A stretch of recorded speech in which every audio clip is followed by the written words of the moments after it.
को धकेलो। शिष्य रोज उस भारी चट्टान को धकेलता, लेकिन वह टस से मस नहीं होती। दिन बीतते गए, हफ्ते और फिर महीने, लेकिन चट्टान वहीं की वहीं रही। थककर शिष्य ने कहा, गुरुदेव, मेरा प्रयास व्यर्थ गया, मैं असफल हो गया। संत मुस्कुराए और बोले, मैंने तुमसे यह तो नहीं कहा था कि तुम्हें चट्टान को हिलाना है, मैंने सिर्फ कहा था धकेलना है।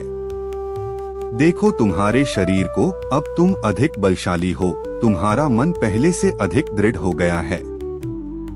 तुमने अपने भीतर की शक्ति को पहचाना है। यही मेरा उद्देश्य था।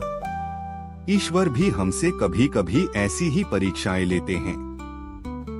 जब हम कठिनाइयों से लड़ते हैं, भले ही तुरंत सफलता न मिले, पर हम भीतर से मजबूत होते जाते हैं।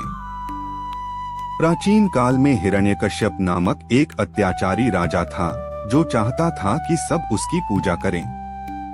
लेकिन उसका पुत्र प्रहलाद भगवान विष्णु का भक्त था।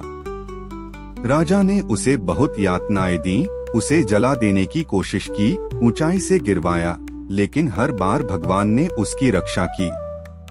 क्यों? क्योंकि प्रहलाद का ईश्वर पर विश्वास अटूट था। उसने कभी डर को अपने ऊपर हावी नहीं होने दिया। जब हमारा विश्वास सच्चा होता है, तब ईश्वर स्वयं हमारी रक्षा करते हैं। जहाँ प्रयास रुक जाए, वहाँ विश्वास शुरू होता है।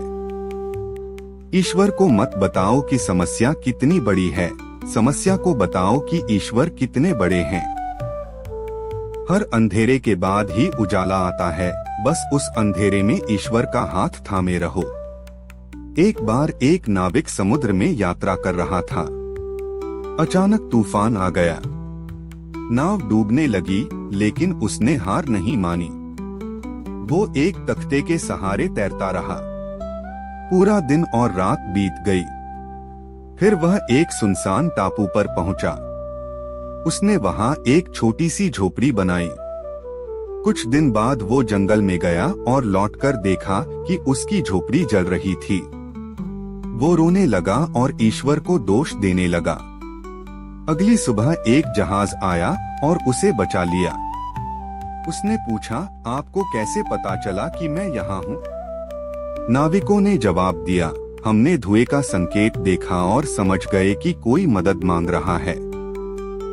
कभी कभी जो हमें नुकसान लगता है, वही ईश्वर की योजना का हिस्सा